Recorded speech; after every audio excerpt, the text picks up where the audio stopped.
It's C-Doc Again is brought to you by Hackensack Brewing Company and their Imperial Pilsner Auga, which was created in honor of the legendary DJs The Awesome 2. It's also brought to you by Chuck D Spit Slam Record Label Group. The Spit Slam Record Label Group, a Chuck D situation. Catch us on your favorite streaming platform, on Bandcamp, or visit our official web store at spitslamrecords.com. All releases are available digitally or on CD, with select titles available on vinyl and cassette. The Spit Slam Record Label Group. Throwback to the future sound.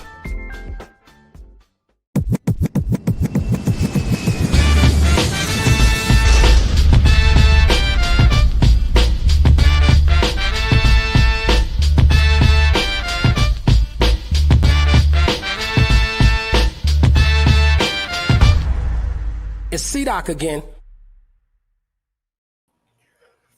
Well, what's up, party people in the place to be? It's Tuesday. And like I said on Sunday, we would be here for another episode of It's C-Doc Again. Hope everybody is doing well out there. Yeah, a week out from last week's shit show. We're not going to talk about that right now. I haven't been able to get my camera right tonight here. There we go. I guess that's a little better. Doesn't matter because we're going to bring in the squad anyway. The Fantastic Four, the Four Horsemen, whatever you want to call us. First up, she got her start in classic rap radio at the world's first 24-hour hip-hop radio station, all rap station. Talking about LA's KDAY. And I'm also talking about Our Lady from the heyday of K-Day, Jennifer O'Jenny. What's happening? What up? I'm back. Back like you never left. Right. I mean, you were always here. I was gonna say I actually never did leave. Right, exactly. You were always here. You just couldn't see me. Exactly. Little behind the scenes. That's what we were doing. Yes, the commish is back. The commish is back to commish it all. Mm-hmm. Get the commission. And actually, the commish. Congratulations, our one and only DJ Soulbuck. Yep. I don't know if you saw my poor excuse for a mixtape on Sunday, Soulbuck, but I gave you and your new bride a shout out. So again, congrats, Soulbuck. And yeah, congratulations. That's yes, great. Congratulations. Great stuff. Also joining us tonight, he has one of the dopest accounts on Instagram, and if you don't follow him, you're a sucker. And I'm talking about the one, the only Ultramag 7. What up, y'all? I like the hands? The hands, yeah. Yeah. I don't know what's up with the hands. Hey. I don't either. It's just It's almost like jazz hands. I was gonna say you can stop that anytime. You know what kind of pose this is? This is an MC Shan Jane stuff, that crazy thing pose. That's what that is. That's what that is. Anyway, let me pile on. Shout out to DJ Soulbuck and his beautiful bride Christina on their nuptials. I guess I gotta be the next one to get married, but I think Buck knows that ain't happening. But anyway, shout out. He know me too long. That ain't happening. Some birds can fly solo. What are you gonna say? Some birds can't get off the ground, but it's all right. Some birds got broken legs. Some birds got bad wheels.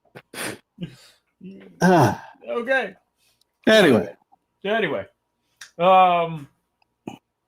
Last but not least, joining us from straight from Chuck D's Rap Station Radio.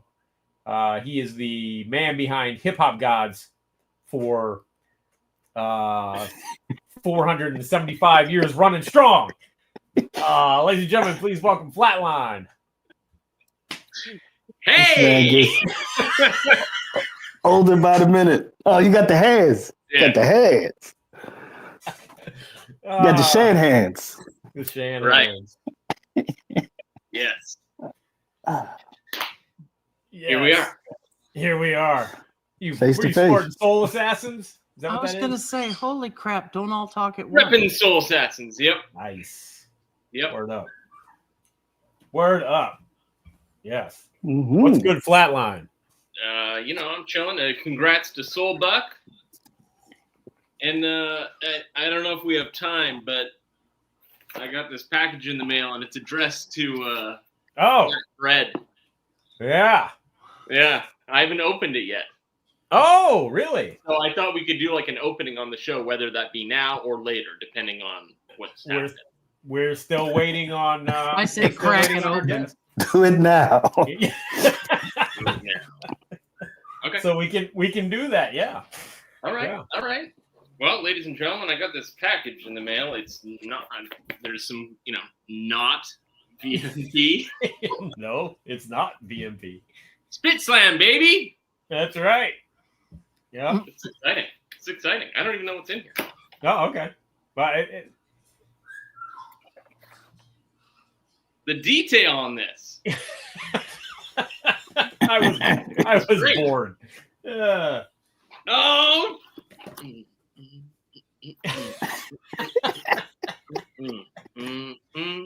Oh, there you go. Oh. Yep. Man, oh man. Yep. And Doc, why don't you explain what that is? Yeah. Well, yeah. Well, can I- explain yeah, what okay. those are.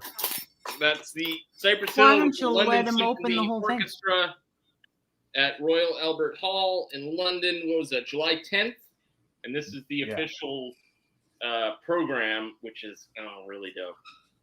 Yeah. I'm holding on to it like it's a comic. I don't want to Right. tear the pages, but it's dope. Yeah. So there's two. So that the official program for Cypress Hill and the London Symphony Orchestra I can't even see for what their performance. And what's interesting about those is they were printed with a process that the covers are all variants. There's not one. There aren't any two.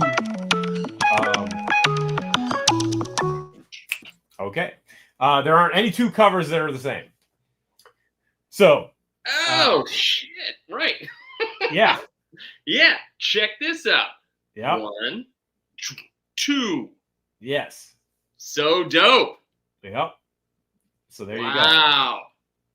And So there's that. Yes. I had the great privilege of doing the layout for the pages.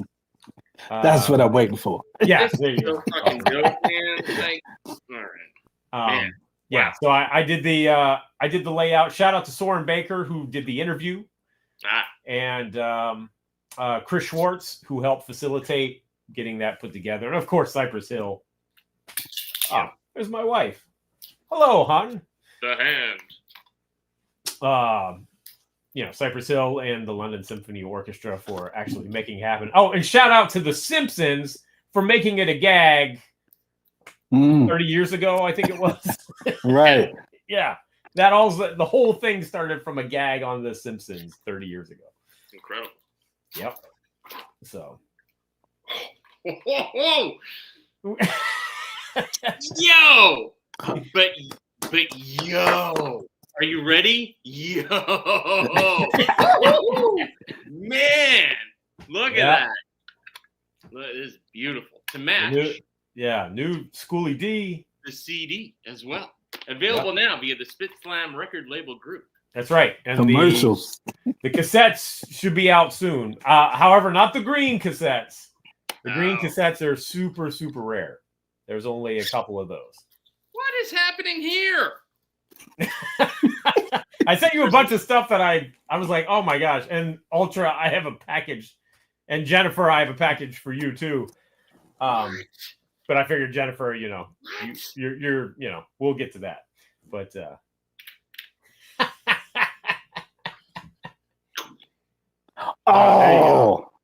there you go. That's appropriate. That's appropriate. Yeah. Christmas over here. Philly in the house. Yeah. Philly in the house. Thank you. You're welcome. Yeah. Do I have to stay on the show? I want to get off and listen. Damn right, I'm somebody. Yeah, right. And speaking of somebody, our guest is here. Oh, okay, so good. We're going to bring him on, together. and he can talk a little more about Philly hip hop and what's maybe he can explain what's in the water out there that produces all these amazing, incredible DJs in the area, because this guy is one of the best. And if you don't know, you're going to learn. Ladies and gentlemen, please welcome to the show, DJ Cash Money. Hey. Yeah. What's going on? Cash Money. Yeah. Hey, hello, everybody. Hello, sir. How are you? I'm good. Money. There it is. Oh, man. There it is. Yeah, I got mine back here. So. Yeah. Oh, man. Yeah. Oh, wow. Yeah. And I got that too. So. Oh, Oh, there you go.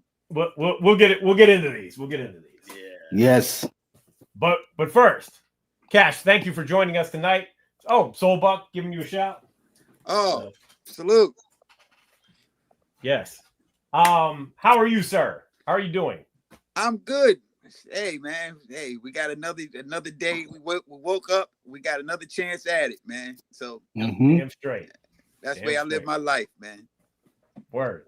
I'd like to start off with asking, what do you got going on these days? What are you working on? Anything exciting? Anything new? Anything dope coming out?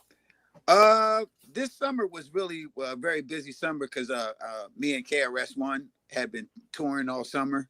Yeah. So which made me come up with the idea that we don't really see any Philly artists on the road like that.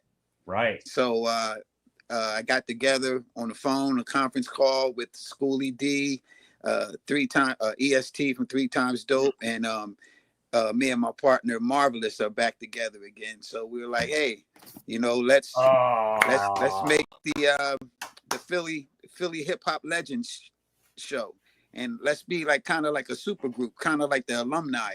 Yeah. You know what I mean? So that's what I'm pushing right now. So Oh man, that is incredible news. yeah. Yeah. Because everybody has a story, man, and Philly is we're one of those towns that we kind of seem to forget, like all the influence that we have influenced the globe. And from Schoolie, from his whole gangster rap inspiration for Dr. Dre and Ice-T and all them guys, and EST, a lot of people, it's like an unknown fact that he wrote probably about 2 to 3 of Beyonce's biggest hits. Yeah. Yep.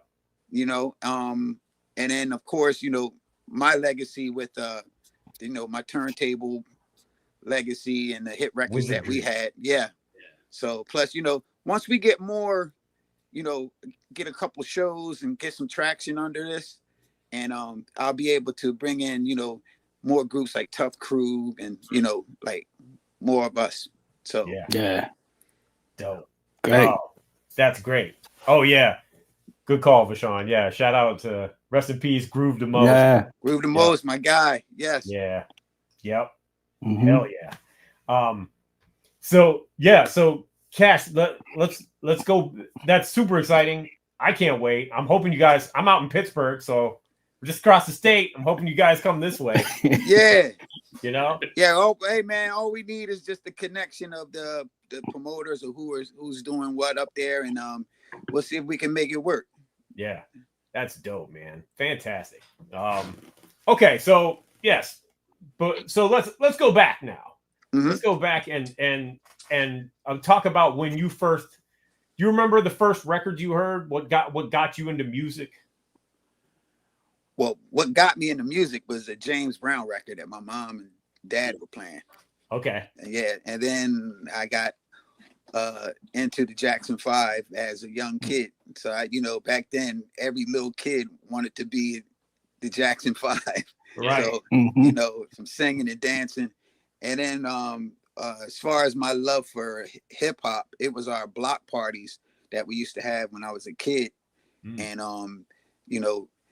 the DJs would be out there just playing music for everybody to dance. And I noticed that the DJ always had girls around him.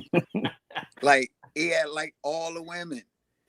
And I was like, man, what does this dude have that I don't have? So that was my inspiration to become a DJ, to be honest with you. So so next thing I know, I started hearing scratching and getting these New York City tapes from my cousin and who lived up in New York. He would come down and give me these party tapes, and I was like, I heard of Grandmaster Flash, on record, but that doesn't display what he was really known for on record. So, I ended up studying these tapes, and then the guys that lived around my neighborhood knew how to do it as well. But they were a little older than me, but I used to be like a little kid just watching them, man, just taking in everything that they were doing. So that's how I got the knack for DJing. And so when you became a music fan as a kid, were you already collecting records before like you got into DJing, or? I mean, if you want to call collecting Alvin and the Chipmunks, man, because they were my first kind of records that I was collecting as a kid. Yeah, sure. Yeah. But it wasn't until I really started getting into the whole art of hip hop. Okay. And there was a guy that actually his name is Grand Slam DJ Jam. Wow. Yeah, he was part of Super Bad Disco. And he lived around the corner from me. And when I tell you, he had, how they say Africa Bambaataa is like the king of the beats. Mm-hmm. Yeah. Slam was the king of the beats here in Philly. Wow. Like still at all the records I have, there's still stuff I still don't know that he has that I haven't found. Yeah, he's the master. So he took me around and was showing me how to dig for records. And I'll never forget, there was this big warehouse that they had around in Philly. And, all the records were like 25 cents, man. Right. So this is how stupid I was. I went directly to Bugs Bunny, Daffy Duck. Like I thought I was doing something. He was like, hey, man, leave that stuff alone. You want to get to these soul records and these rock breaks and stuff. Right. So, he started teaching me and what to look for. Like you can actually, if you take a record, you can actually see the groove where a break could be. Yeah. And he showed me how to look for that. So that's, because we didn't carry around a record player at that time. Right. You know what I mean? So yeah, he was teaching me, man. And that's how I learned how to dig for records. Wow. That's so dope. What were you using at the time? Like what was your early equipment that you got started on? Oh man, I had a Fisher turntable with the stem. Wow. Yeah, a lot of people don't even know what the hell I'm talking about. Yeah, no, I had that too, man. I had the stem. Yep, they could hold like about 5 records. 5 records on top. Yep. And they drop down. Yep. So I had one of them, and then I had I saved up to get a Technics B101. Wow. Belt-driven turntable, and then I cut enough grass to or whatever, depended upon the season, or shoveled snow to save up to get the other B101. Yeah. And what kind of mixer did you have? Oh man, it probably was at that time Gemini's was super cheap. Yeah. I always had a 1100, and then they had the 2200, but it looked just like the 1100, just black. Right. Yeah. And then they ended up putting the wood siding on the 2200 to give it to upgrade it. So Right. yeah, like I said, I didn't set out to make that mixer popular. It was all I could afford Yeah. at that time, and it just so happened that that mixer became the mixer that all DJs wanted after seeing my competitions and stuff. Yeah. So, Yep. Wow. Wow. That's crazy. That's Yeah. crazy. So when who were your big scratching influences that really got you into taking it to the next level then? well, definitely Grandmaster Flash. Right. Grandmaster Flash was it for me, and then Theodore, and of course DXT. But here in Philly, it was Grand Wizard Rasheen, Okay. Grandmaster Nell, who was the superstar here in Philadelphia. I mean, him and Cosmic Kev, they ruled the city. Like, I've never seen a whole bunch of people just follow a DJ wherever he went. And Grandmaster Nell was that guy. He was that guy of the Warriors. Can you dig it? Yeah. That was Grandmaster Nell. Everywhere Nell went, South Philly was there. And I'm talking, it seemed like the whole South Philly. Wow. Yeah, I never seen anything like that. Wow. Yep. He didn't have no records out, none of that. He just Yeah. was a dope DJ that had the streets, man. You know, he had the streets, and Cosmic Kev was right there with them. Yeah. Yep. Yeah. And then I just got like your style became like so much more advanced, you know, like Mhm. like you were doing stuff. I mean, we got to talk about the Transformer, obviously, but you Right. know that you built on that, and you know, guys like you and Jazzy Jeff, and we're just doing stuff that other guys weren't quite doing yet. You really pushed it forward a lot. Right. Well, I have to say this.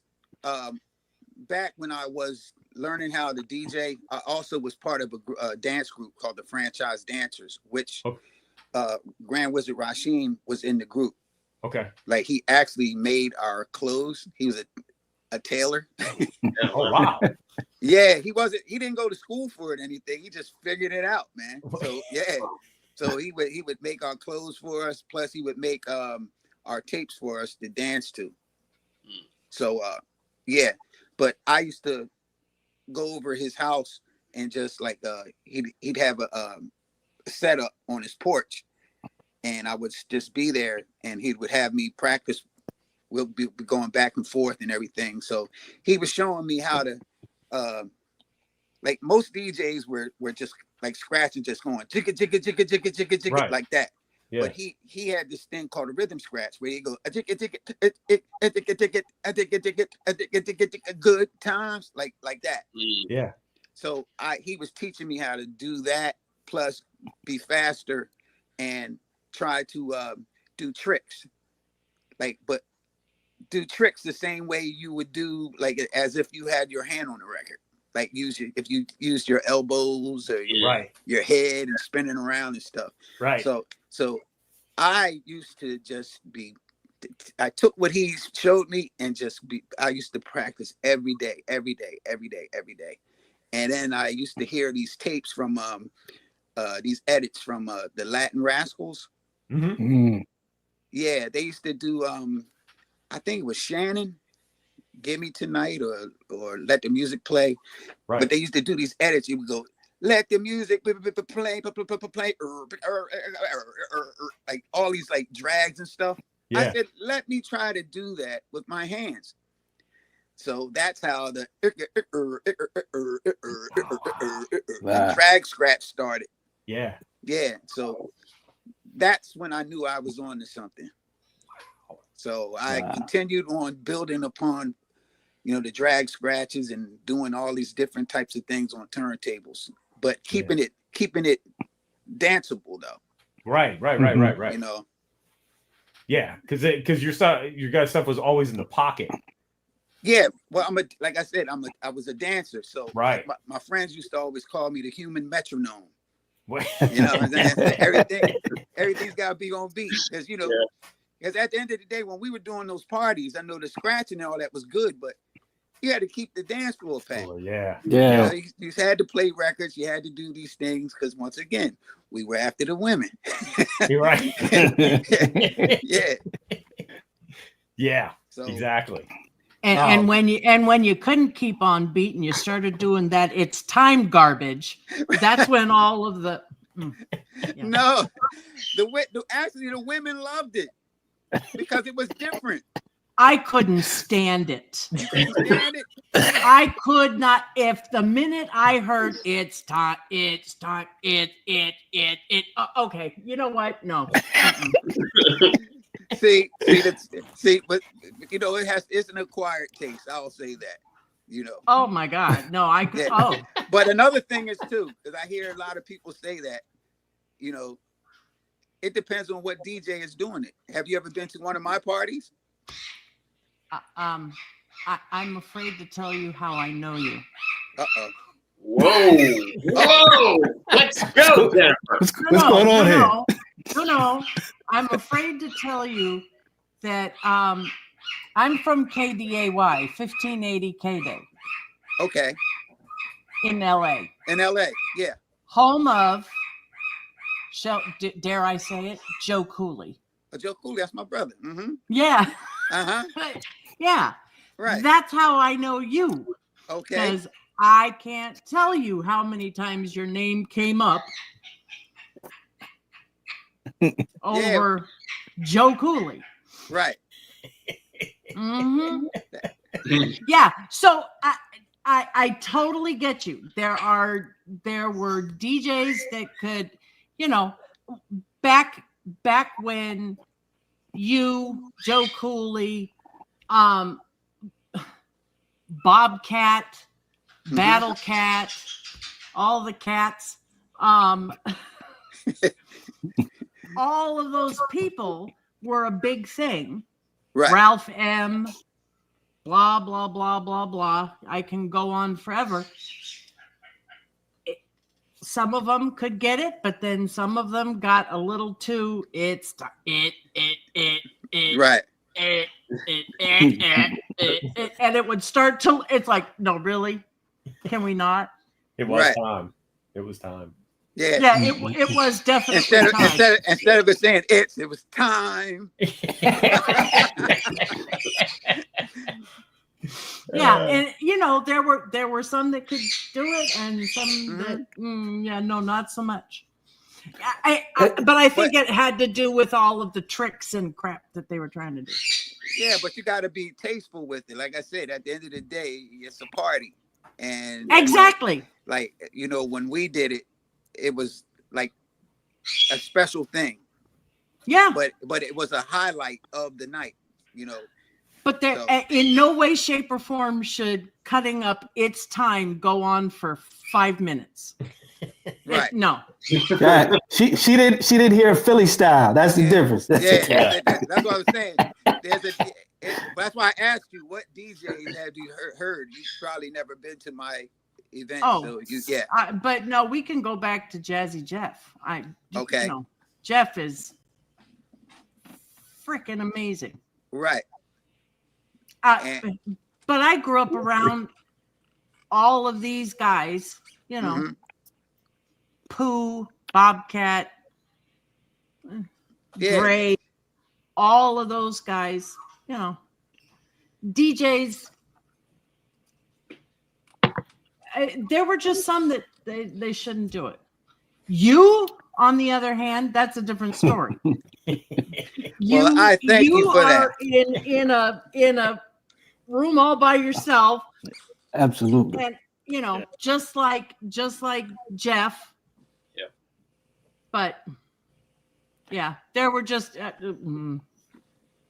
missed me with the it's time. Who came up with the battle style? Who was the first one to turn the turntables to the side? Me and my mentor, Grand Wizard Rasheen, used to practice like that. Like I told you, I used to go over his house, and he was trying to keep these turntables on the table, So one day they would be the regular way with the tone arm to the side. Mhm. And then the next day he'll have the tone arm at the top. Then the next day it'd be one with the tone arm to the side, the other one to the right. So he was always trying to just keep these turntables on the table. I was like, you know what? I'm kind of getting a little clumsy because I used to spin with the tone arms at the side, and every time I used to go back and forth on the record, my sleeve would catch the tone arm. So I said, you know what? I'm just gonna keep them with the tone arm at the top. It was just comfortable for me. Yeah. Right.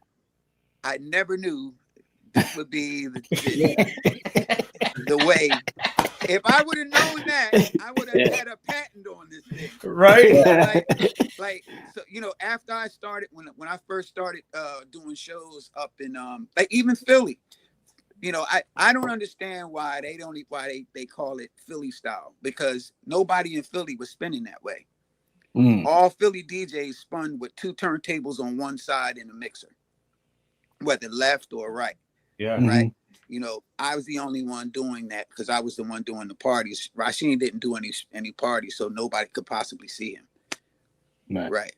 So that's how I became popular. So when I got up to New York, our first time ever playing in New York, and they saw the way I was setting my turntables up, and they said I was whack before I even started. Wow. Because it was something they never seen before. Yeah. Right. You know what I mean? So then when I started winning these competitions, that setup was the template for all battles from that point on, to the point where the turntable companies are making the turntables even today in the digital world, because they got these new Pioneers out and they say it's in battle style, which is DJ Cash Money style. Man. Right. Wow. Right. It's crazy. That's nuts. Yeah, like I said, this was all for me, for things that work for me. I didn't know that this was going to be this phenomenon thing. Like, yeah. Wow. Man. Can we talk about that? This record was, and we knew it was you when it came out, people from the Jersey, Philly area, but the Dr. Funkenstein record. Can you tell us how that happened? Yeah. Oh, man. Okay. So I was working with this guy in a studio, Virtue Records up on Broad Street in North Philly. And this guy comes into the studio. His name was Max Kidd. And it's a funny story. He says, hey, I got a bunch of these records. Could you do like this little mix for me and everything? So I said, okay. I never cut these records up. It's all go-go music, right? So it was all one take. Well, he pressed it up. It said Dr. Funkenstein, which is a fictitious character. There's no Dr. Funkenstein. It was all me, right? So next thing I know, this record becomes this big record that everyone's telling me about. Like Red Alert is playing it on Kiss, and Mr. Magic and them are playing it. And then come to find out that Public Enemy just sampled it for when Fight the Power. When it comes on, it goes pump to pump, that you can pump to pump, that you can pump to pump. That's me. Everybody thought that was Terminator X. Wow. So every time I used to see Comedy Def Jam, whatever it's called, that's how they started that program off. So I'm like, wow, right. Yep. So but now this is the funny story about this. So me and Big Tony, who's the bass player, he's the head lead guy for Trouble Funk. Me and him was talking a couple years ago, and come to find out, the guy Max Kidd was Trouble Funk's manager. Wow. He was bootlegging his group. Wow. Yeah, they did. Like me and Tony were talking about it. He was like, yo, he did one. I said, yo, man, this record was a big record. And he had no idea. Wow. Wow. That's crazy. Yep. That's a true story. They paid me like a couple $100 to do that. You know, for me that was big money back then, but sure. And like I said, I didn't know. Hey, I was just happy to be on the record. Right. And so what happened was, when I found out that the record was doing well, I tried to get my lawyers on board with it, and that's the reason why the first pressing says Dr. Funkenstein and DJ Cash Money. Then it just says Dr. Funkenstein. They took my name off of it, but left my creativity on the record. Sure. Right. Yeah. You know. Wow. We knew it was you. Yeah. Oh, that's what's up. We knew. So did you do that before you were working with Slice Records, or was that was part of it? That was part of it? Okay. Yeah. Okay. Yep. All them guys worked together. Kid Fresh, he was on Slice Records. Yep. Yeah. Okay. Yeah. Short Fat Sally. Yeah, I just did some scratches and stuff. Like for me, man, look, man, I was happy to be in the studio. I mean, you know, that was a big deal for me. So back then. So when did you and Marvelous hook up? Me and Marv, of course, well, we lived around the corner from one another, and me and his brother played football and basketball together, so we were always together. But Marv was into these New York tapes as well, and he also was, you know, trying to rhyme and you know, rap and stuff like that. And we just connected since we were always together anyway. So that's how that happened. And then, so did you start cutting demos? I mean, we if you want to call little tapes at the house. I mean, I didn't have much equipment. I had turntables and a Dr. Rhythm. Right. Little box thing. Yeah. You know, we didn't have much to work with, but we made it happen. You know. Yeah, I was gonna say, how did you get to Sleeping Bag Records? Then how did that all come about? There was a competition here called Philly versus New York. It was a battle between New York artists and Philly artists at the Spectrum. Mantronics was performing there, and that's the first time I met him. And he saw me perform, and he was like, "Hey, man, would you like to be on Sleeping Bag Records?" I was like, "Hell yeah!" So we were working it out, and that's how I got on Sleeping Bag. Okay. Yeah. Gotcha. Wow. And then you guys did the Play It Cool. Yeah. We did Play It Cool and Ugly People Be Quiet. Quiet. Yep. But Mantronics started going through problems with the label, so he ended up leaving. Right. Right in the middle of us finishing up our songs. So Sleeping Bag didn't trust the fact that I was a new artist and I could produce my own stuff, even though we had a great engineer. Mm-hmm. So they ended up bringing in Herbie Love, who was the big producer for Salt and Pepper, and he had all his success. Right. So he comes in, turns up a hi-hat or two, and was like, "Hey, Cash, what do you think?" I'm like, "Yeah, that's great. All right, give me my 30 grand out of my budget." I was like, "Oh man, okay, yeah." But Marv had wrote what was the line in there? It's supposed to say Herbie Love and Mantronics supplying the beat, but they did an edit job and took out Mantronics' name, so it goes Herbie Love, but Love supplying the beat.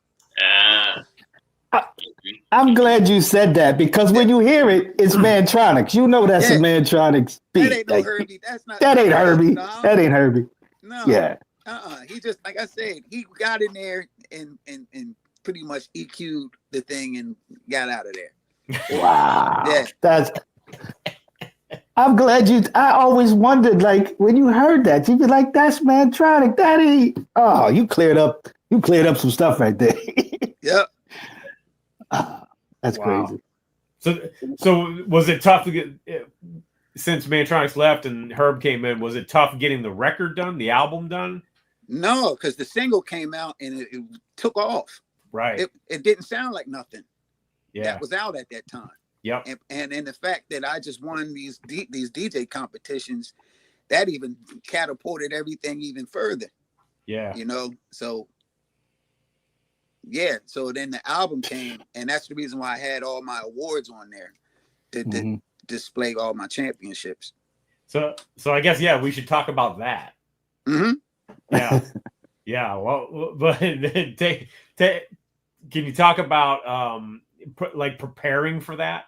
You know, at the time. The battle, the battles. Yeah. Yeah. Well, the new music. To be honest with you, man, I've never been in a battle before. Like ever. Like okay. Most people who said that they were going to battle me just didn't do it, and it just became me just performing. Right. so probably a wise hey, man, I'm right. telling you how it was. You know? Yeah. So what happened was Jazzy, me and Jeff had the same manager, this guy named Lorenzo Penn. And Jeff had won the new music seminar. I didn't know anything about it. The year, I think it was 86. And I came the following year. But when Jeff won, it was closed to the just to the industry. So it wasn't really that packed. The following year, they opened it up to the public. So the big battle was supposed to be between me and Bobcat. And I didn't know, I knew Bobcat for LL Cool J, but I didn't know anything else besides that of him. Right. So, so I think Ice-T brought DJ Pooh and he brought Cooley, which I didn't know anything about them at all. Right. And Bobcat didn't show. Yeah, he didn't show. And Cooley ended up losing in the earlier rounds. So the only DJ from the West Coast that I was supposed to go up against was Pooh. So I'm assuming that Cooley was a better DJ than Pooh. So they told me that this guy Pooh got sick and they were going to put Cooley back in. And I had already won, so just coast. So everybody that had lost, I'm talking, I was going to Cutmaster DC, Mixmaster Ice, all these guys were mad as hell because they're like, how does this guy get a chance to be back in there when all of us should be that lost? Yeah. Mm-hmm. And Cutmaster DC was like, Cash, I wouldn't do it. So we already drove up to New York. So I was ready to get busy, man. So I was just like, okay, you said I already won. So I was like, okay, cool. So they said coast. So I went on first, coasting. If you listen to the tape, there's really no real me like trying to destroy. I'm just doing my thing. Then Cooley comes out and he does his craft work thing. I'm like, damn, I thought we were supposed to be coasting. So I felt like they were trying to set me up to lose. That's what I felt. So if I would have known that battle, because I was beating everybody by a large margin, man, like in the scoring. The whole day, through the whole competition. If I would have known that the battle between me and Cooley was going to be something that I needed to win, I would have did something different that I would have planned. But you told me to coast, so that's what I was doing. So I did something that was enough to get me over, so I ended up winning by a point. But that's when the controversy thing came in. Everybody was like, "Oh man, you could bias New York," and no, he shouldn't have been in it. He shouldn't have been in it. Right. So I don't understand why, because I know that even to this day, because I just came back from the West Coast and I did some interviews with some people, cats are still hurt over that. They're like, yo, man, you slayed our king. Like, it wasn't like that. Like, look, me and Cooley, to this day, that's my brother. We even did, matter of fact, the first time me and Marv did a show out there, they strategically put Cooley on and Rodney O on the same show. And I remember going to K-Day, doing an interview, and they were bringing that up. And I was like, listen, I'm out here to perform. If anybody's feeling any kind of way, then let's deal with it on the stage. I'm out here. Like, you know what I'm saying? Mm-hmm. Like, you guys, to be honest with you, I think that was the beginning of the East Coast, West Coast beef. I think that's what, look, hey, am I lying? No, people backed up Joe. Right. People backed him up. Right. And as they should. But let the facts be the facts. He shouldn't have been in it. He should not have been in it. And that's You wouldn't have wanted to mess with Bobcat though. Bobcat, you. Me? You said instead of You don't know who you're talking to. No. Yeah. No. I'm not saying Bobcat. If Joe Cooley is here, as far as West Coast, Bobcat. Bobcat comes. He's a world champion. I know. The world. That's a matter of opinion. Bobcat, I don't mean in talent or skill, anything like that. What I mean is Bobcat, if you never heard, have you ever heard of Uncle Jam's Army? Yeah. Oh, come on. Okay. Bobcat was in Uncle Jam's Army. Joe Cooley was not. Okay. And so Bobcat, his reputation in LA is Oh, I see what you're saying, Jennifer. even greater. I see what you're saying. Yeah. Than Joe Cooley.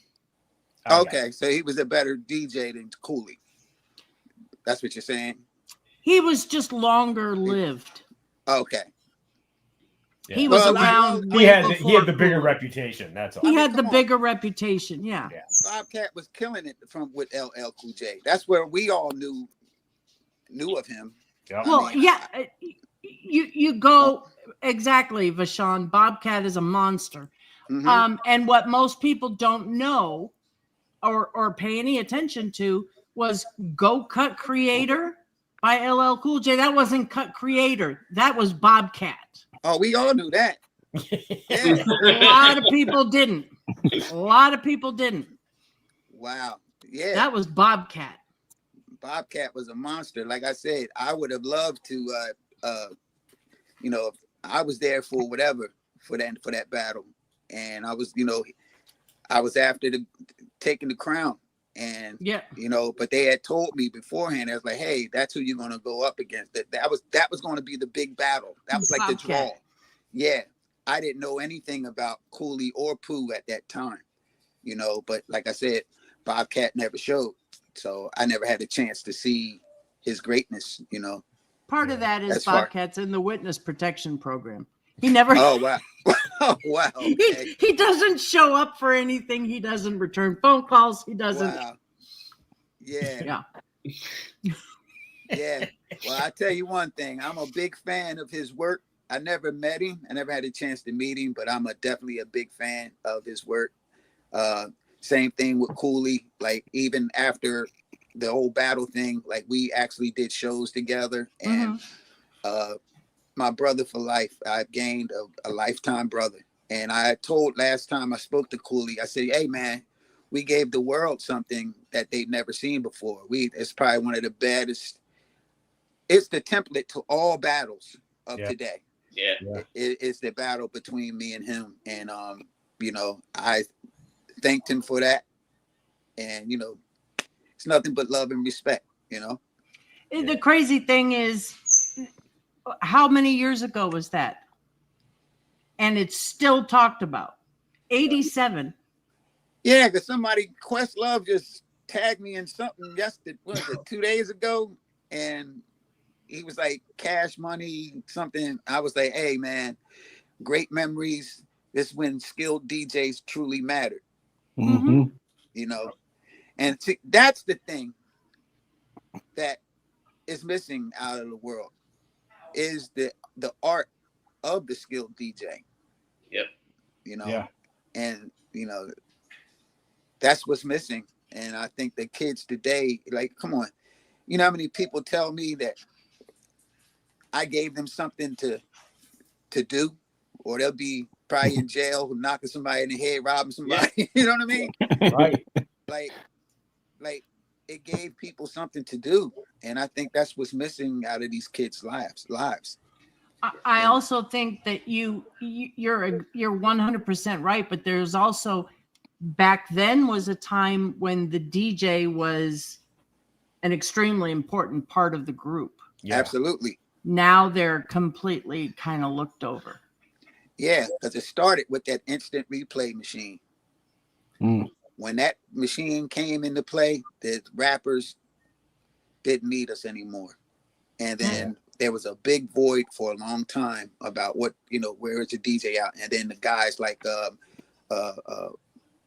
Executioners and the Beat Junkies and guys like Qbert and them, they created this thing called turntablism.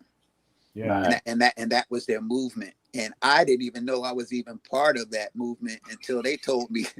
They're like, Cash, you're the reason why we started this. It's your style. I'm like, a word? Okay, I'm a turntablist.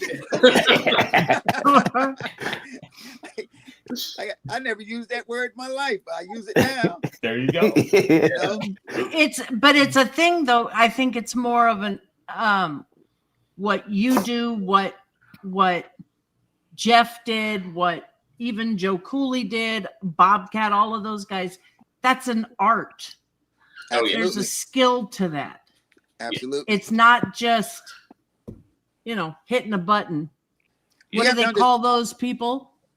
Plug and play or whatever they call them. The jukebox DJs. Yeah. There you go. Yeah. See, you gotta understand something. What we have done, that turntable was designed to put a record on it, put the needle on there, and let it play. Yep. Mm-hmm. We turned that turntable into an instrument. Yes. Mm-hmm. And that's what needs to be talked about. Like, the human element, not this technology today. Like, I see so many DJs, it seems like they're just typing. I'm like, dude, put your hand on the record. Right. Cut something. Yeah. That's what I want to see. Mm-hmm. Yeah. And especially to see that in a live setting. Like, nothing the like times that I've seen it in the past at shows that I've been at. And to this day, even recent shows, when you see a DJ, a real deal DJ doing their thing live, there is nothing better. And it should be a moment where everyone stops and goes like, holy shit, like this guy, like the skill level that you and others that you mentioned, it's unbelievable. It's really like amazing. What's kind of crazy, and I had to confront somebody about this because they were like, yeah, man, like I was hired to play at this club. It's a commercial club. And, they play top 40, all that stuff, right? And the guy and the DJ was giving me heads up. Yay, man, they don't really like that scratching and cutting, man. They just want to hear the songs and that's it. I'm like, no, they don't want to hear you do it. Right. Yeah, different. Exactly. So I go in there. Yes, I go in there and I do what I'm known to do, and it works every time because a lot of these clubs and these crowds do not have a chance to see that. Right. So when they do see it, they're in awe. Mm-hmm. And so next thing you know, I'm bringing, they're calling me back to perform again, which is great. So right. Hey, Cash, real quick, I want to jump ahead because you mentioned you brought up Questlove, and I was revisiting some of your work, and I have a question that I've always wondered. You did a song with the Roots called "For the Love of Money," where the guys are rhyming. Black Thought and Malik B are rhyming, and then right as it's about to go into the DJ section, the song cuts off, and Quest says, "Yeah, we can't play the rest of the song because of the lawyers. They made us cut it off or whatever." Basically. And I was always wondering, was that the gag? Did the song actually, or did you actually do something and the lawyers got involved and they couldn't put it on the record? Do you remember that? I remember doing some work with them, but I've never heard any of the things you're talking about. So maybe, so maybe that was a real gag. Okay, yeah. Because it's like. I was in the studio and I was cutting up these break beats and Black Thought was rhyming to them. Yeah. I never heard the finished product. Oh, okay. Yeah. Okay. Yeah.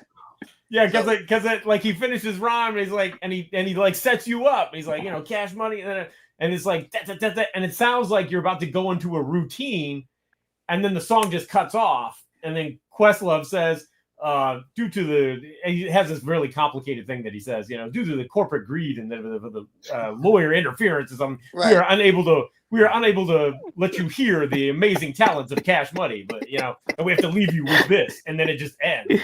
Well, I'm gonna have to ask you a favor, man. Can you send that to me? Because I never heard. Of course. Yeah. You about to get Questlove in trouble. No, I just want to hear it for myself. Sure. Yeah. I will totally send it to you because I always wondered. I'm like, oh, did they actually record something like him doing a routine and like cutting stuff up, and then when they went to clear it, they couldn't clear it, and that's why they put that on there, or if that was the gag, they just like, oh, we'll just cut the record here and then we'll say that. I have no idea. I'd love to hear it. All right. Well, only Questo knows then. Well, if we ever get a chance to talk to Quest, we'll have to ask him. Right. So, yep. All right. There's my question for the night. No, go ahead. Go ahead, Ultra. No, I was just going to ask Cash, like, you and Marvelous, you're part of the class of 88, which to me is the best year in hip hop. Absolutely. And it's just, this music lives on and on, PE, y'all, Ultramagnetic, we can name all the groups, Biz, MC Light, but it's been good to see some people come back. Like just dropped an album. LL just dropped an album. Are you and Marvelous after y'all going to make some new music or any plans? I don't know yet because me and Marv have been apart from each other for the longest time. So for us just to be doing some shows, I got to make sure he's going to show. Yeah. So soon as, so he just called me the other day. He was like, "Hey man, when we gonna start? Because we got a show coming up in about 2 weeks." So he was like, "Hey man, we're gonna do some practice." And I'm like, "Damn, that's kind of funny here coming from that because I haven't heard that from him in years, Right. But so I'm super excited, man, because we definitely everywhere I go, man, like this whole summer, man, like I said, me and KRS-One have been touring and everybody's pulling out our records for me to sign. I'm like, that's what made me say, hey, you know what? Let me go ahead and push this, man. Yeah. You know what I mean? Where is the upcoming show you have? Where's that at? Oh, it's in Philly. It's in Philly? Yeah. Is it one of the Philly shows with 3 Times Dope? No, this one is just with me and Marv. Just you guys. Okay. Yeah. What we're trying to do is we're trying to get hit these casinos for the Philly Legends tour because they have the seating, and they definitely have the budget. So we're just waiting on a couple calls back. So that's so great. I hope that you guys are able to knock out some music because I'm here for it, and I know a lot of other people are. Yeah, man. Like I said, man, the hits are the hits. They hit, and all of us are still performing. I think Schoolie is out LA doing some shows. ES is still writing, and I'm still on the turntables and doing my thing. So yeah, man, it's time, man. It's time, man. Yep. I've had the great privilege. I helped Schoolie with putting out his. His record was out, but we just put it out on digital and CD and cassette. Okay. Wait, go ahead, Flatline. You got it. Come on, Flatline. There it is. Yeah, look at this beautiful green cassette. Well, there you go. Yep. Nice. Yeah. So I got to help with that. We put out records, an album by the B-Boys this year, Donald D and Brother B. We put out a new Stetsasonic record. Yep. It's a good time, Cash. Just saying. Yeah. Good time. And if third base can do it, that's why right. not? Third base got back together. Yeah, man. Right. Yeah, hey man, anything is possible, man. Like I said, I've been putting out my own things, man. Unfortunately, when I dropped my album. It was called Street Cash. Actually, it's this here, right? Mhm. Word. It's all instrumentals. Me and a guy named Street Orchestra. Who's a dope producer from Philly. We collaborated on this, man. But what makes this thing so incredible is you open it and it has a TV screen on there. Whoa! Wow. Yeah, No. it plays a 45 minute video of all it. Like I did all the video edits, and yeah, it's incredible. It was called Street Cash TV. So What? Okay, wait. Where do we get this? Yeah. they sold out. Oh, Yeah, really? done. Yeah, man. I'll be honest with you, man. This came out. I'll never forget it. I had everything in place, man. I was gonna. I had a couple shows overseas to promote, and I was gonna come home, and then I had Sway in the morning. I was gonna promote on his show and all this. I had everything set up. Yeah. And the pandemic happened. This was in April. Wow. Yep. So I was stuck with all these all of this, man. That I had to try to sell the best I could, on the internet because nobody was able to be outside. You know what I mean? So yeah. So it was just a bad timing, man. So Wow. yeah. But you got rid of them all. So yeah. I mean, you can the music and stuff. It's on my Bandcamp page. okay. Yeah. You'll hear it. It's all produced by me. And it's taking it back to when we were finding samples and chopping things up and yeah. Cash, we gotta talk because I gotta know who did that. I got some ideas, man. Right. with the videos I do. You're That's crazy. what I did. Yes, that's what Thank you. do. Absolutely. I'm a fan, bro. Thank you. I'm a Thank fan, you. man. I got some ideas. Yeah, Oh. but yeah, anything like I said, other than that, man, like that's what I'm working on, man. Plus my documentary. That was another thing we were trying to finish, but we ran into some financial problems, so we're just trying to recoup our money so we can finish that documentary up. So Word. yeah, it's incredible, man. Like yeah, we actually did a premiere at Shaquille O'Neal owns a movie theater in Jersey, and we premiered it there. And when I tell you, everybody was clapping, standing up, clapping, and everything. Yeah, so I'm probably like the last interview from Biz Markie before he went into the hospital. Wow. Yeah, so yeah, I was so happy to get that. It kind of brings a little tear to my eye, man, when I see it. Because that was, me and him was super. That's like my brother, man. Like for real. Like when I say my brother, we were always together. Yeah. You know what I mean? So wow. He is missed. Yeah. Yeah. There will never be another diabolical Bismarck. Nah. I've never seen Yeah. nobody so charismatic. He just had charisma, man. Yeah. Like, Yeah. Just it ain't no telling what the hell he would do. Like something. He'd come up. Look, he would pop up over my house, and he would do that because if I knew he was coming, I would hide something I didn't want him to see because he'll be wanting it. Like no bullshit, man. He came in here and I got this. I have this custom made Fat Albert clubhouse made, right? Okay. And I got the figures and everything. And he popped up over my house, and that's the first thing he zoomed in on. As soon as he got here, Cash, where'd you get that? I was like, yo, man, my man made that. And Biz used to always take me to the football games because he used to have the hookups. He would use that as power with me. Cash, I'm telling you, if you don't hook me, you ain't going to the game. Why is that not the first time we've heard a story like that about Biz? I know, right? Somebody else said something about him ransacking something. Yeah, that's right. Yep. Somebody. Yeah. Yeah. He's a big kid.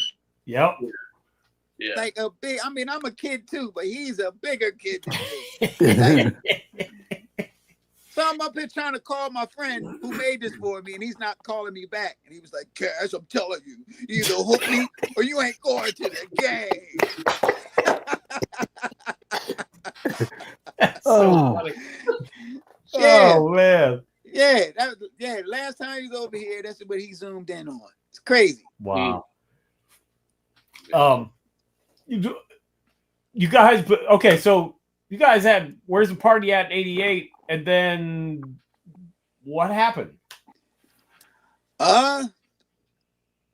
Me and Marv ended up parting ways over creative differences, and our album was sliding down the chart. We were about to sign with Russell Simmons, and Rush Management was managing us for a little bit. Yeah. Then Big Daddy Kane came, and then it was like, okay, he's the focus. Yeah. So we were pretty much on our own. Plus, Sleeping Bag was folding. Right. And then I had the chance to.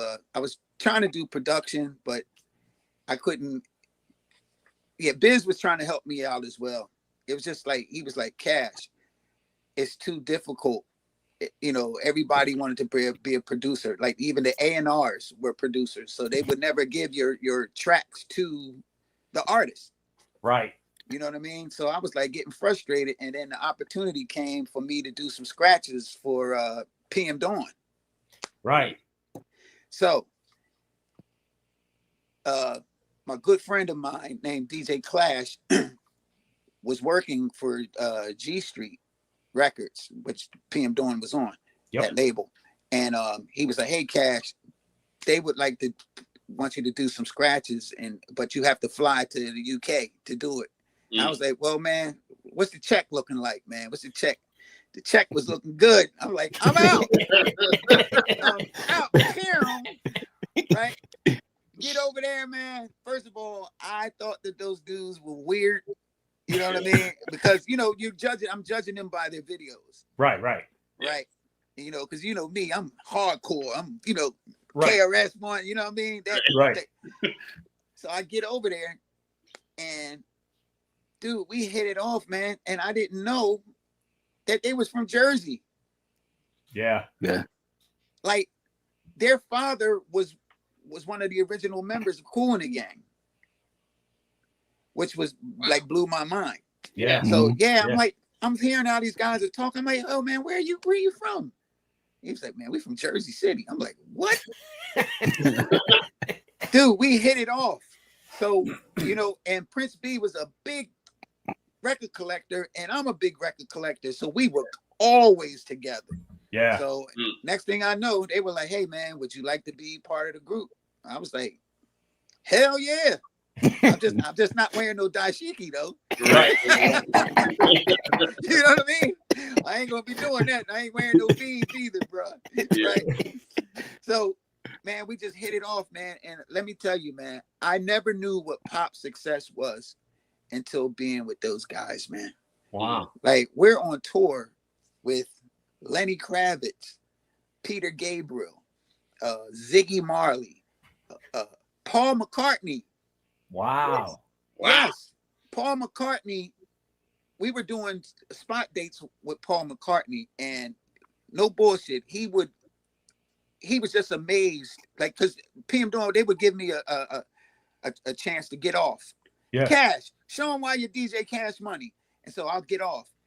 When I tell you, Paul was so amazed by that he would be behind the curtains, like looking at my set every night. Wow. And it was to the point that I ended up meeting his being good friends with his daughter Stella. And she was even telling me, she said, my dad is a big fan of yours. So we ended up meeting, and come to find out, this dude's a big cartoon collector. Wow. So he was right up my alley, man. We was just talking about everything, man. Yep. Wow. Yep. Wow. Yep. I don't think it gets better than that with Paul McCartney watching your set. Like, right? Yeah, man. So wow. So the whole PM Dawn thing. Now, once again, this was after that whole situation with KRS-One. Right. Yeah, Mhm. I was with them on their Yep. second album. Actually, I did a remix for them that they made a video for. Yeah, the Ways of the Wind, right? Ways of the Wind, yeah. Yep. What's my man's name? Oh man, he did all the good videos back in the day. Super big videographer, man. I forget his name though. I can't think of it. I'll have to look it up. Yeah. Yeah, trying to but remember he did the video. he did the video. Okay. Yeah. Then yeah, we did crazy tours, man, together, and just like, man, I'm so thankful for them, man. I would never have reached that level without them. And yeah. And they never they when I say they made me part of the group, like I'm sitting on the couch on Arsenio Hall. Wow. Right. Yep. Yeah. Hype Williams Hype Williams. Yep. did the He did video. the video. Yep. Yep. Yeah. And Okay. if I'm not mistaken, I think we recorded that at April Walker's house. Oh, okay. Really? Yeah. Mm-hmm. Wow.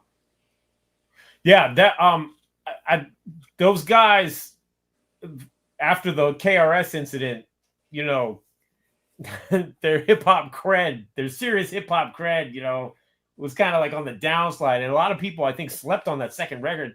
That second record is dope, man. It's got some serious joints on it. You know, you doing the cuts on Beyond Infinite Affections, which is just, that record is crazy.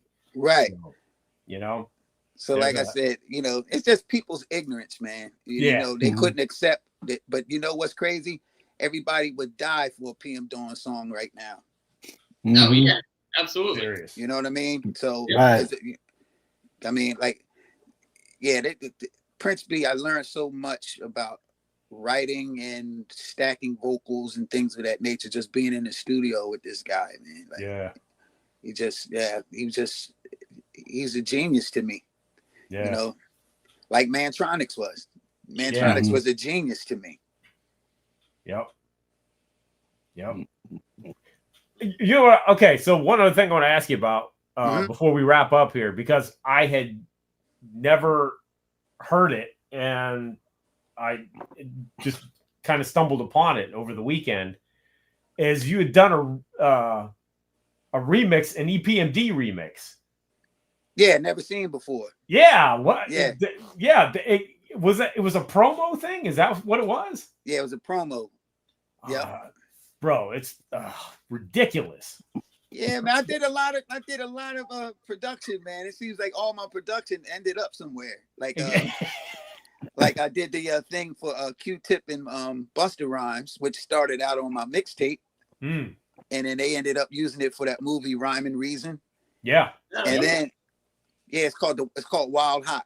Yep. Yes. Yep. Where I took I chopped up Bruce Lee. Yep. Enter the Dragon thing. Yeah. So dope. Yep. Yeah. But Yeah, that EPMD remix is ridiculous, bro. That I was just that I was kind of my find of the weekend. Like the Chaotix joint is dope. You did the scratches on. Yeah, Wild Hot. But when I heard that Never Seen, I was like, oh my god, man, this shit is crazy. Like, and I never heard it before. So. Yeah, man. I just, like I said, man, I've just been out here working, man. But unfortunately, you know, I've been kind of underground, so you have to seek and search for things, man. Unfortunately, I was waiting for you to say I did. Did I really do something? No, that Roots thing. That's what I said. I did. No, I know I did it. It's just I never heard it. Yeah. Yep. I never heard it. Yeah. Yeah, I will send that to you. No problem. But yeah, man. Yeah, Ultra. You have anything else you want to? I got to just ask Cash something because I know he and we're both Cowboy fans. What's up with our boys, man? We suck. Exactly. Hey, I don't even watch them. Look, they gotta blow the team up, man. They gotta blow. Well, Jerry got to go. Jerry got to go. The problem, man. Yeah. I know this is far-fetched. I've been saying this for a while, and Stephen A. Smith just said it the other day. Wouldn't it be crazy if they was to get prime time Deion Sanders, bro, as a head coach, man? And I heard somebody talk about that. And bring that and let him have full reign to bring the culture back. Right. Actually, go ahead. It makes sense. It does. Yeah. Like I would. You might not want. Listen, I think Dak would be. It's time to let him go, man. Oh yeah, I agree. It's time to let him go, man. Only one I would keep. You got to keep CeeDee Lamb. Of course. You got to keep CeeDee Lamb. Look, man. Last year, man, I was at the game in Dallas, man. Like my first time in the stadium, bro. And, okay. Yeah, and I was loving every minute. Plus, it's a beautiful stadium. We were playing the Eagles. And I was sitting next to some Eagle fans. They're like, man, how can you be a Dallas fan and you live in Philly? I was like, just like this, and showed them my hat. Just like that. I said, now you're losing. So why don't you put your hood over your head and walk out before the game, so you can be safe. Nah, man, but I listen, man. I love my Philly sports teams, man. It's just that my parents were diehard Cowboy fans, and I've been a Cowboy fan since I was a kid. This ain't no Johnny come lately. Yep. Like I got pictures of me with a blue football when I was like 8 years old. Mm-hmm. Like it's been that way forever. Like we always wanted to see the hometown win, but I have a problem with the Eagles because my uncle was a diehard season ticket holder, and he loved the Eagles and never had a chance to see them win nothing. And that's a personal reason for me.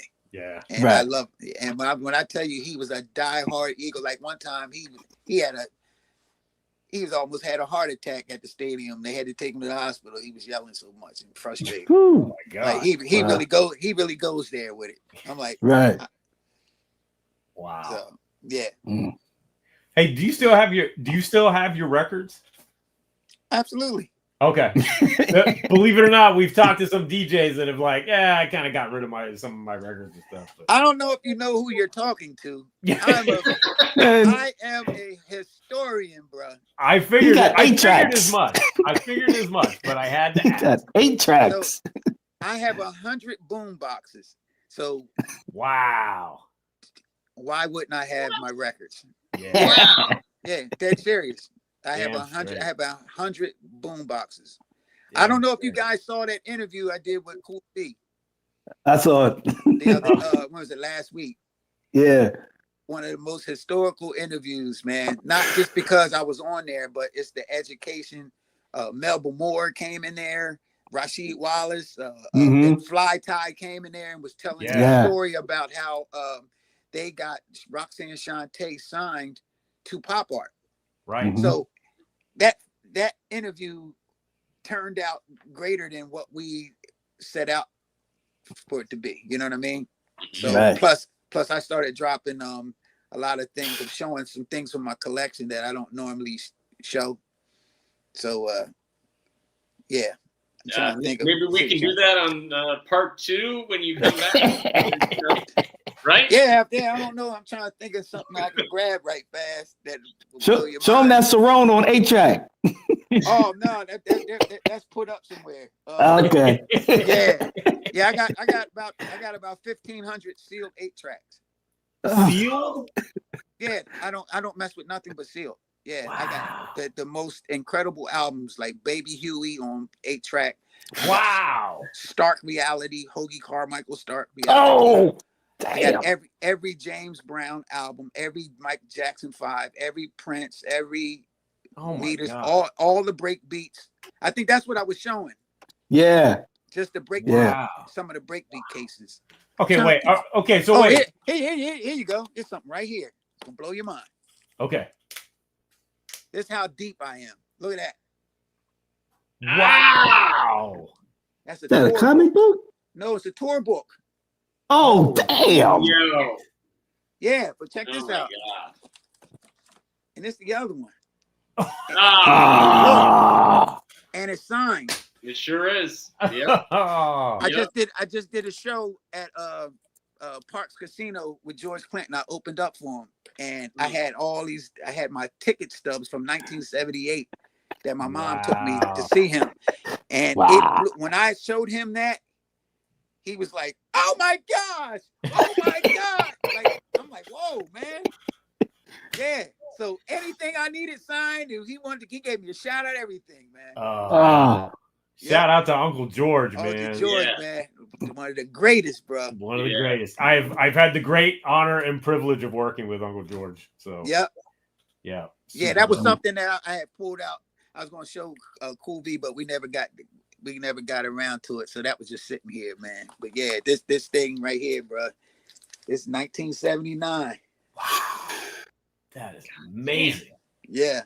So to answer your question when you was asking me if I had my records, of course I do. Okay, wait. So no way. All right, now I got another question. If you had all the Prince 8 tracks, what was the last album they released Prince on 8-track? The one with Kiss on it. Wow, okay, really that late? Yep. That was the last one. Just like I have Michael Jackson's Dirty Diana. What's that album? What is that? Bad? Yep. Wow. Okay. Yep. So Under the Cherry Moon, Parade was the album. Yeah. Yep. Wow. That was like shit. I didn't realize they were still making 8-tracks then. Yeah, that was the last run of them. Yep. Wow. Damn. Yep. See, you learn something learn something new on it, C-Doc again all the time. Yeah. Yep. What else? I'm trying to think what else I have that's around that time. I got The Time. Wow. Yeah. What time is it out on 8-track? Did that come out before? Yes. Under the Cherry Moon, or? Yeah. Okay. It was 84. Yeah. It was like right around the same time with Purple Rain, I think. Right. And I also have hip hop. I got the Curtis Blows albums on 8-track. I got all the Sugar Hill Gang albums. Wow. Mm-hmm. It's levels to this shit, man. Yeah, man. Trust me when I tell you. Chuck and I keep talking about doing something on 8-track. So yeah. We gotta do something because there is a place, and I think they're in Texas, and they will do 8-tracks. Mm-hmm. So there's still Killer Mike did an 8-track recently. Killer Mike did an 8-track, yes. Yeah. And I believe I got this right here. You better send Cash one when you're done. Yeah, the St. Vincent Daddy's Home. I got that on 8-track. Oh, okay. Right. From a couple years ago. Right. So yeah, so there's a place that will they do 8-tracks again. Yeah, man. So I got also reel to reels. I collect them as well. Wow. Yeah. See me, I'm a music lover. That's what got me into the whole DJ thing. And so, after you start collecting, your favorite albums, then you start getting the 12 inches and you get the 45s. Then you start looking for different formats that things were pressed up on, like cassettes, 8-tracks and the reel to reels and stuff. Yeah. Like I'm still bugged out over certain reel to reels. I never even knew they came out on a reel to reel. So I'm just Yep. It's a high for me, man. I know something like that. Yeah. Finding that stuff. Yep. What Time Is It was released in 1982. Oh, okay. Yeah. I have that. Oh, that's right. Ice Cream Castles was the one around Purple Rain, right? That was 84. That was 84. Yep. Okay. So when did Under the Cherry Moon? I mean, not the Under the Cherry. Is that the album? Parade. Parade is with Kiss.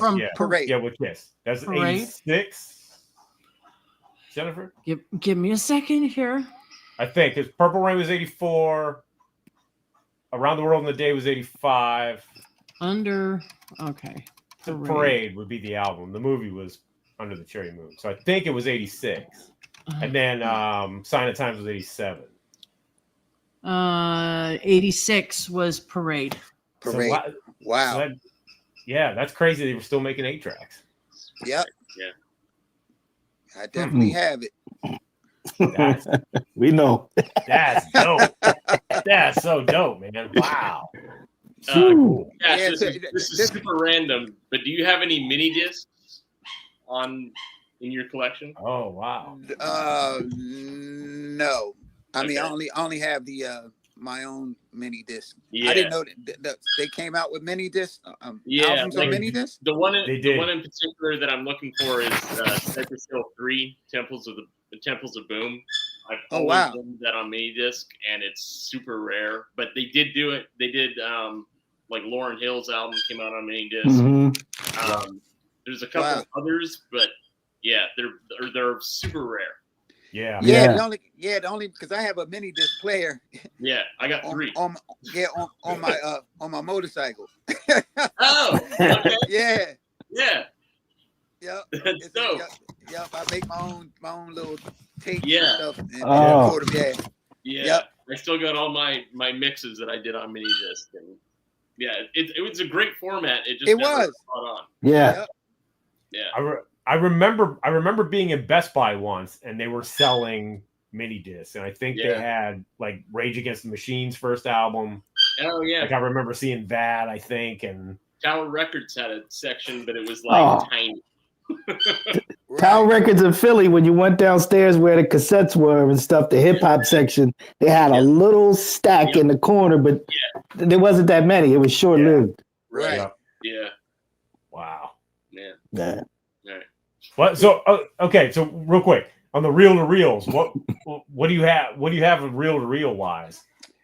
Because that's a format. There was a guy when I was growing up. There was a guy, an old guy that lived across the street, and he worked for one of the local TV stations here in Pittsburgh. And he's the only person I ever knew that had a reel to reel, and he would play classical music on it. Mm-hmm. And I just thought that was kind of really amazing because like I'd never seen that anywhere else. Come on, man. Listen, you did back in the 70s, because my uncle had the Techniques reel to reel. Yeah. Man, he would listen to his jazz on there, man, have his pipe Yep. and his cognac. He'd listening to that, and he'd be watching football with the volume down. Yep. Wow. That was my That's uncle, man. dope. Yeah. So I got all the James Brown albums on reel to reel. Whoa. I have Ohio Players, Sweet Sticky Thing. I have Earth, Wind and Fire. I think I have That's the Way of the World, Spirit, and In the Stone. Wow. Yeah. Marvin Gaye, have What's Going On, and I Want You. Yeah. I have I'm just trying to think. Oh, I know one I have that's crazy. I have Ike and Tina Turner with Bold Soul Sister on there. Bro, wow. Where'd you find that? Jeez. Yeah, man, I just be collecting, man. Anything that album that I know, I'm grabbing, Yeah. man. Let me see. Michael Jackson, Thriller. Really? Wow. Yeah. Yeah. Definitely all Sly Stone. I'm just trying to think. Oh, wow. The Osmonds. Come on, man. You gotta have one bad apple, bro. You know what I mean? Yeah. Yep. All the Jackson 5. I'm trying to think what else. Yeah, I got a lot of reel to reels, man. Ah, that's so dope. The one I'm Oh, sorry. go ahead. Go ahead. I was just going to say that I grew up and my dad had a portable reel-to-reel machine that had 2 little microphones that you could hook up to it. And I don't know like exactly what I did with it, but I remember talking into the mic and it had like a crappy speaker in the player that would talk through it. But it was just, like that's a super, super early memory for me. So that laid flat on the table, right? It wasn't. Mhm. It wasn't. Yep. Okay. Yeah. I think I know the one you're talking about. Yeah. Yeah. Yeah. Because I have about 4 reel to reels. Wow. Yeah, I have about 4. Yeah. That's great. You know, it's crazy that I've been collecting these for the longest time. Like I even have amps and old amps and stuff like that. Yeah. Receivers.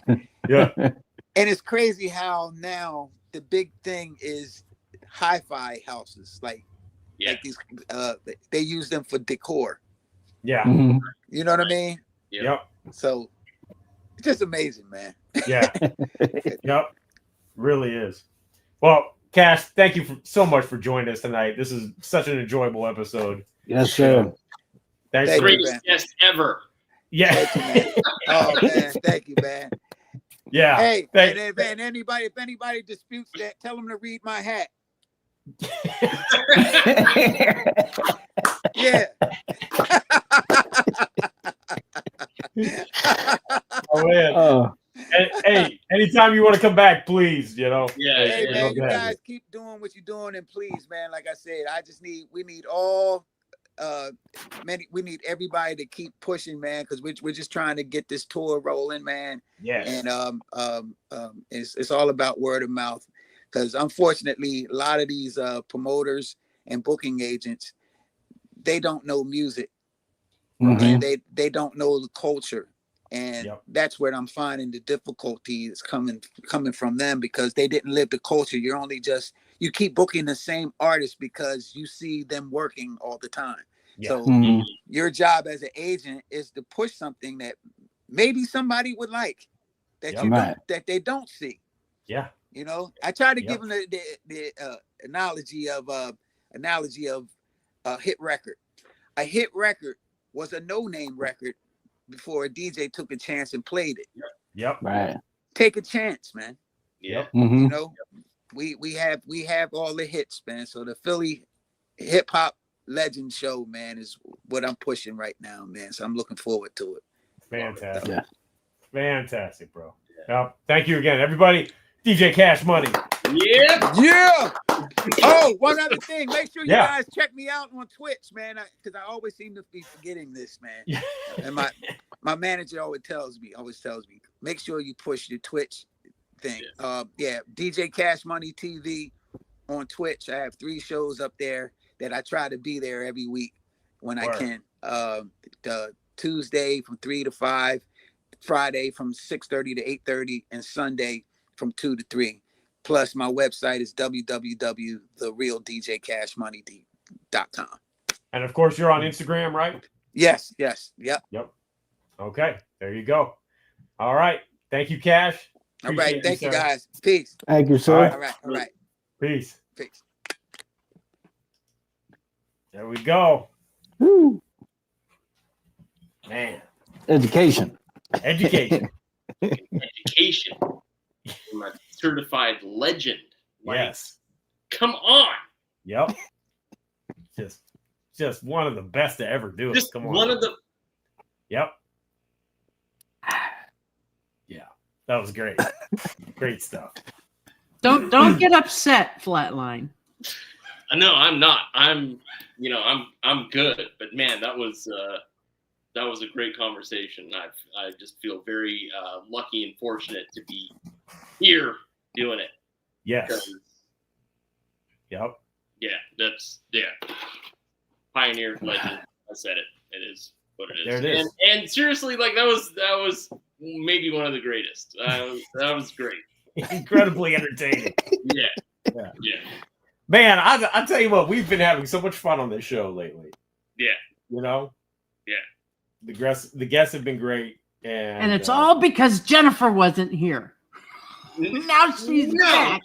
We were not headed in that direction. Yeah, I don't know. What the hell? Okay. All right, We've Jennifer. been having such a great time until she showed up again. You've never left. You've been here the whole time. I know. What are you talking about? I know.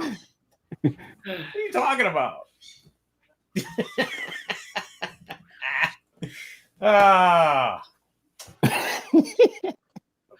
Flatline.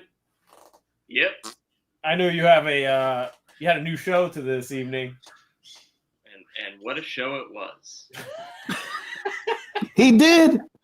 You bet I did. You want me to run it down? Can I? Sure. Do we have time to do this? We have time to run it Okay, down. run it down. Of course, I paid tribute to Quincy Jones. Of course. Of course, I did that. Also paid tribute to Twan Mack, who passed away. Yep. R.I.P. I played a Arrested Development track that he was on. Also played just a ton of new music.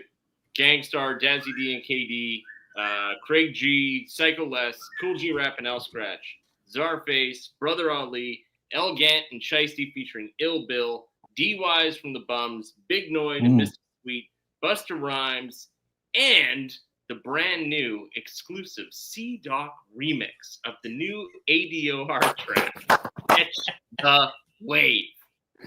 Man, oh man. Wait. I don't want to put you on blast, Flatline. I won't say it. You can say if you want or not. What are you about to do? No. That remix came about because of you. It did. Yeah. I just want It did. Yes, it did. It totally did. You put out a challenge to our man C-Doc, and he knocked it out the park. I couldn't believe it. I still can't. Crazy. Stupid. Yeah. Oh, stupid. Can I keep going? I feel like I'm on a bit of a roll right now. Of course. So I ended the show with third base, right? Because why wouldn't you? We salute third base. Daddy Rich all got their differences worked out. They're working on tour for 2025, which is amazing. Yep. I've gone online. I've seen little comments from people saying, like, who asked for this tour? Like, who cares? Like, blah, blah, blah. And it's all these people who claim to, like, represent hip-hop. Like, they were never a big deal. They never had any hits. It's like, you clearly were not there. You show me where these people are at. Huge. So I said, fuck you to everybody at the end of the show that was disrespecting third base. And also, a big fuck you to all hip hop and whoever was posting that Chubb Rock had passed away. That Chubb Rock passed away. Yeah, what the fuck was that? Fuck that shit and fuck anybody doing that shit when Chubb, they what? don't have the facts. Yeah. It's maddening to me. All hip hop posted Chubb Rock had died. Yep. When? When did they post it? Over the weekend. Sunday or something. Yep. And all of a sudden, but just as fast as they put it up, they took it back down. Yeah. But Because somebody was like, no, wrong person. First, it's like, why do you want to be so quick to like announce this death when you don't have the facts? Because they love negativity. That's all that they post is negative stuff. Girls twerking this, that. They don't talk music. It's C-Doc. Yeah. So. I got the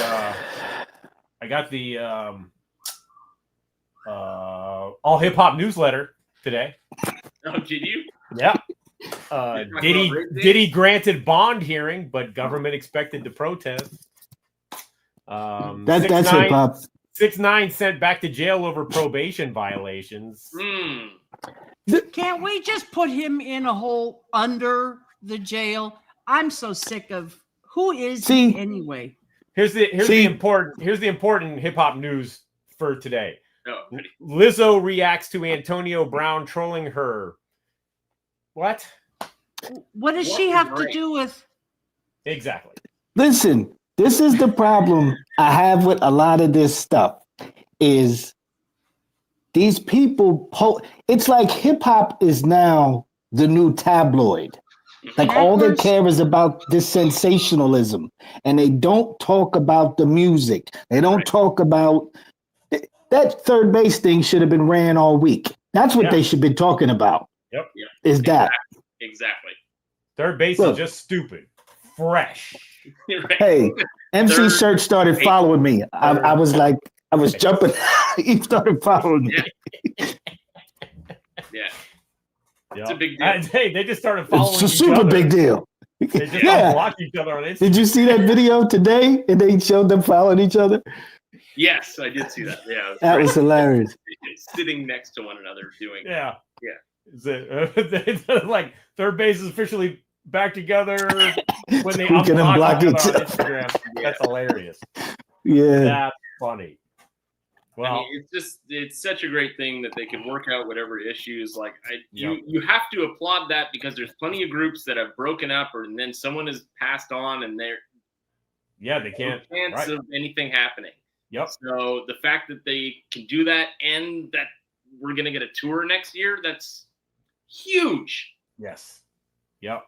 So yeah. Yep. Hip hop needs it. Yeah. And I think they have their masters back, so it's like just Oh, you know. yeah. Search talked about the re-release on vinyl. Yeah. Yeah. Okay. So that's So- coming, which is very exciting. Yep. Yep. Super, super dope. Yeah. Super Super dope. Casanova. Yeah. Well, there it is. I think we've said enough. Yeah. Yep. Check out I certainly have. Flatline, Mr. Chuck D, and myself this Friday for the Angie Don't Stop Radio Show. 2 hours of hip hop power, and Ultra Mag, Jennifer O'Jenny, Soulbuck on Sunday. I don't know. Yes. Okay, is Soulbuck back? All right. Yeah. We're still. Yeah, but we're still figuring out the guest. But yes, we will figure that out. And but catch the mixtape Sunday night, 8 p.m. Eastern Standard Time, right here on Channel 0. And Yeah, absolutely. Yeah. To recap, according to Flatline, fuck all hip hop. Yeah. Yep, there it is. No, no, All he's hip right. hop, as far as since we're talking about third base, all hip hop gets the gas face, right? That's right. You know what, C-Doc? You should come on there and do like in this week's hip hop news and all this BS, and that's what their hip hop news is. And you got to do it. Absolutely nothing to do with hip hop whatsoever. You got to give Don Tuesday a segment. Good old Don Tuesday. Good old Don Tuesday. It's funny too because I actually do the news occasionally on the Angie Don't Stop radio show. Yeah, So, sure do. there you go. You're a news guy. I'm a news guy. Who knew? Who knew? Who knew? But yeah. So So stop by the mixtape Sunday night right here on Channel 0. Stop by tomorrow night if you're up late on the East Coast, a little more manageable on the West Coast for our friends Mocha Only and Dave Sy as they break down another album on Body Hat Weekly. I think they'll be on. Hopefully they will. If not, go check them on the replay because they've done some great records and have had some interesting guests lately. So, yep, some very cool stuff. So that's what we got going on here at Channel 0. Please like and subscribe if you're digging us, and please tell a friend, spread the word. It's great to see everybody watching live, watching us on the replay. Oh, shout out to Black Medine, who dropped their new music video today featuring Sadat X. X. Yes. Produced by C-Doc. Yeah. Oh, that's right. I did. Yes. Yeah. Yeah, yes. you did. Produced by And me. But it's currently climbing the charts on Hip Hop God's top 20. excellent. So, yeah. Excellent. Yep. I like climbing the charts. It's a Yeah. good thing. Yeah. Okay. That's good. Thank you guys for tuning in, and we'll see you next week for another episode of It's C-Doc again.